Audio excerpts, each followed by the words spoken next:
Oh boy, we're coming to you from the crux of the trail. This is where it's at. It's pretty much all downhill from here. It's beautiful. I mean, oh goodness, so blessed, too blessed to be stressed. I want to talk to you today about basically necrotic tissues.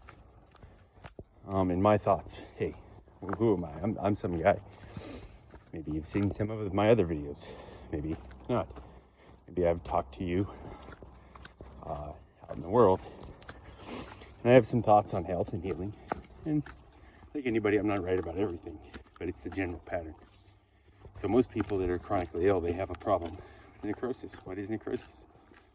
It's oxygen depleted tissues. How do you get cancer? Malfunctioning mitochondria that become zombie-like and start fermenting foods, energy, and robbing minerals at an alarming rate. Specifically glucose, various forms of glucose, sugar, glutamine, which is found in beef.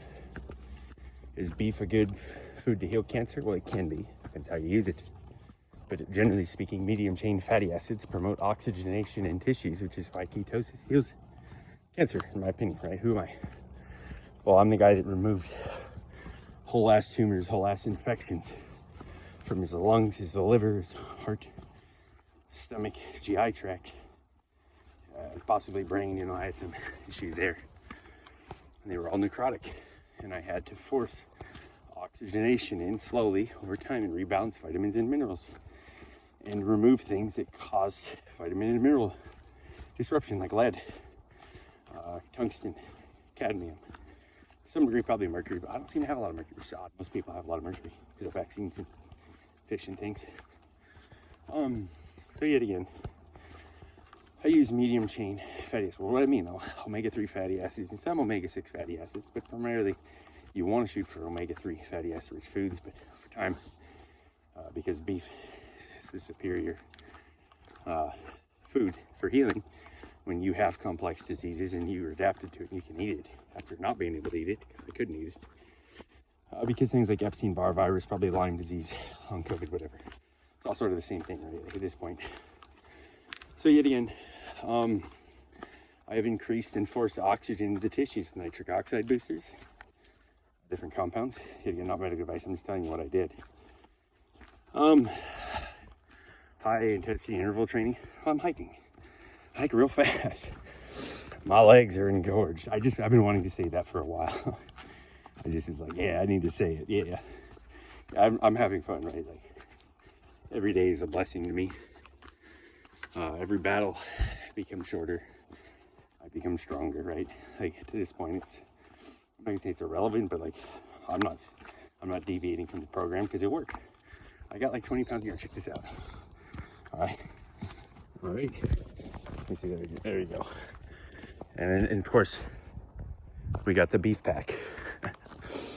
I have like 20 pounds a year, and I'm like running through the forest, and I'm talking a lot and sharing some of my cohesive thoughts. But hey, I've had ADHD, so what are you gonna do?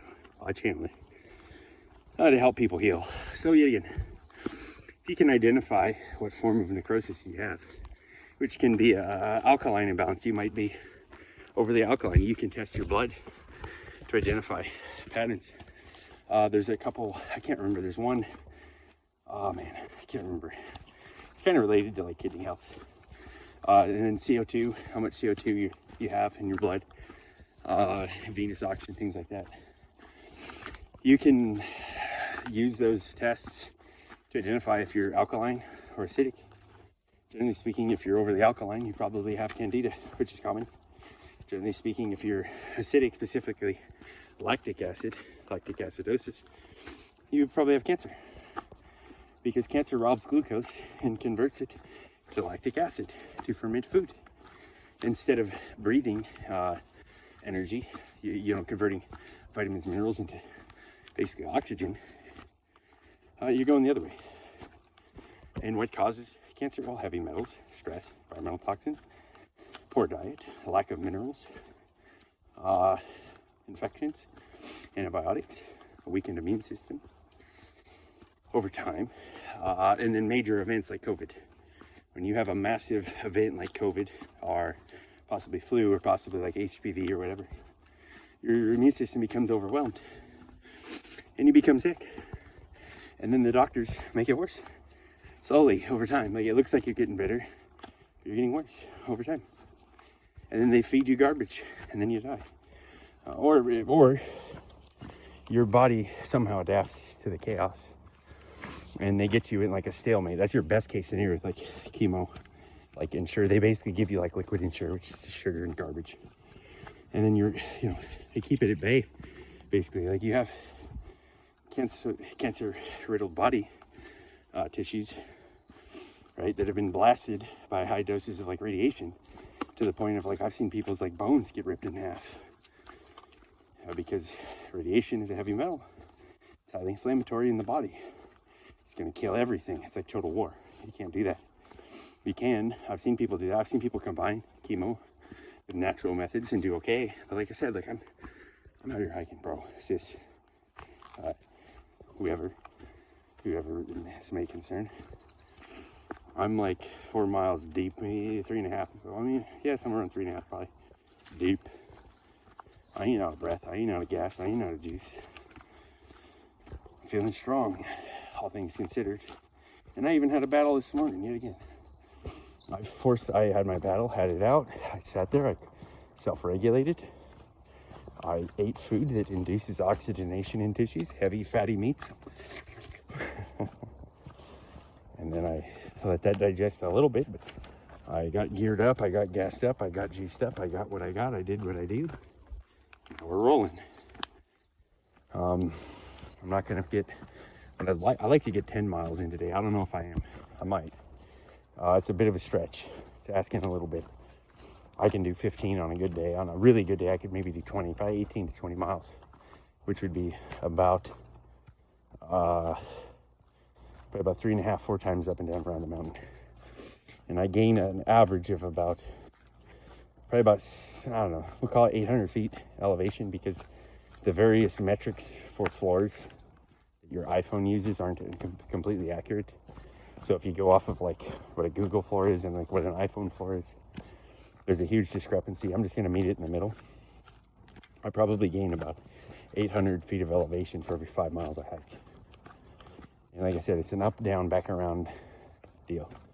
It's about 2.5 miles up, 2.5 miles back down. And like I said, I've made about 3 trips around before. That's the most I did. It was crazy. It was like a 7-hour day. I've done that. I think I've done that almost twice. I did another one that was about 12 miles. I've done a few 11-mile hikes, and I did one that was like 13.8 or something. And it wasn't a true, I don't think it was quite a true up and down. I think I did kind of come back around. I did do some flat ground walking that day, but it was pretty close.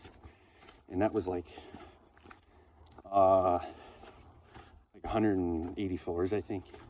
Which again, if you do the Google math on that, that's like 20. I gained probably like 2,400 feet in elevation in a day, and I was able to do that without dying.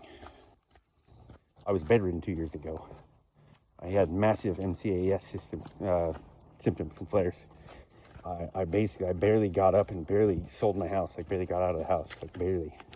But I just gained just enough momentum, and then I just start walking every day, and then like I'd have these crazy die-off experiences, like having a heart attack or stroke or death or whatever, not breathing, not being able to breathe, my heart giving out, whatever, and I just kept getting all the necrotic tissues out of me, right? Which they were embedded all deep up in my organs.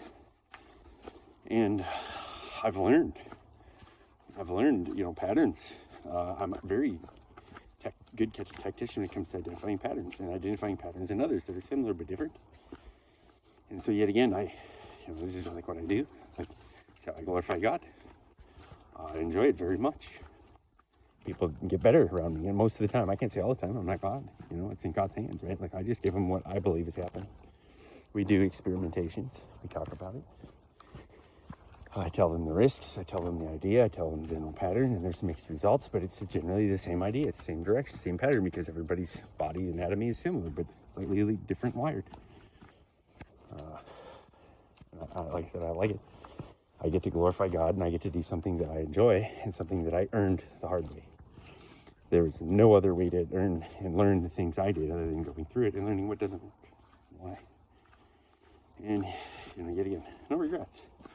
Like every day, my life is beautiful. I come out here, yet again, hey, oh, look at all this. It's fantastic. I'm a Barbie girl. Just kidding. So, the point of this is, you know, you don't have long COVID.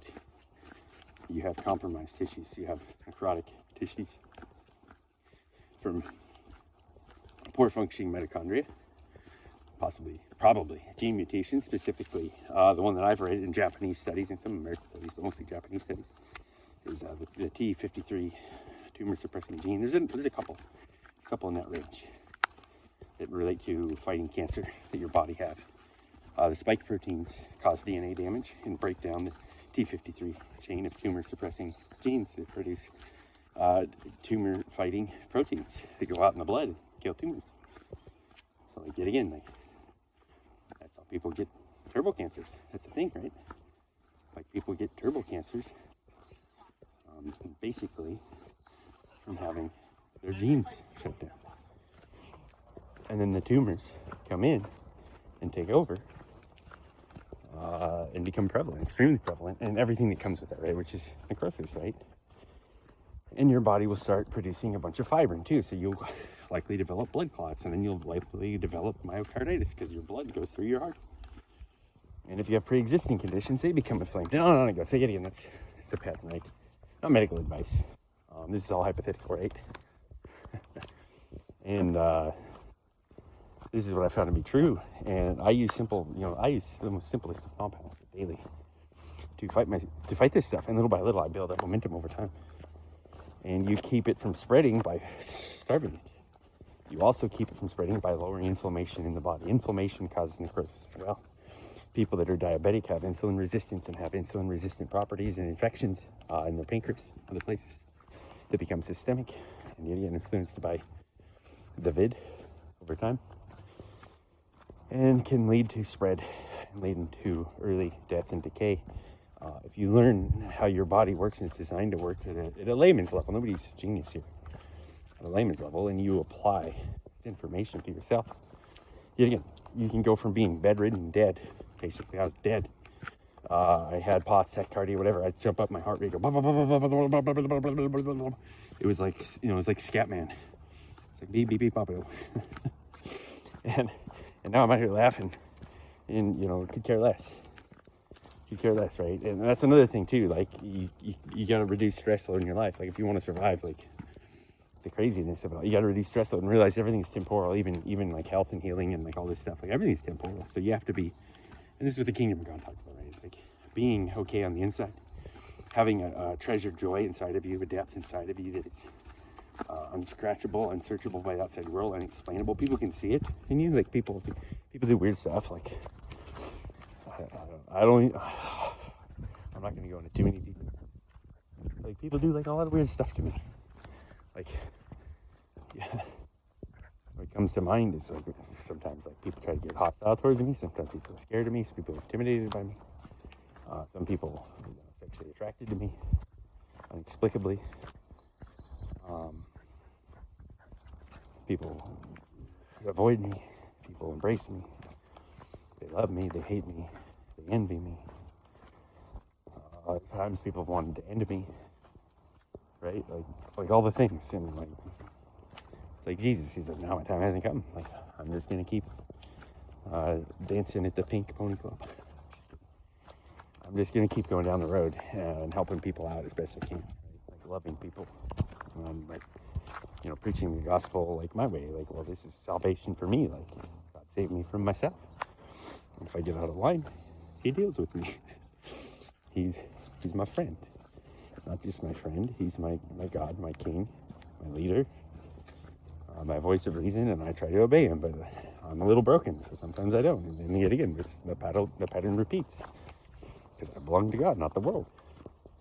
So like that's where I'm going. Like that's what I'm gonna do with my life. And like I've had to put out a lot of hellfires in my life.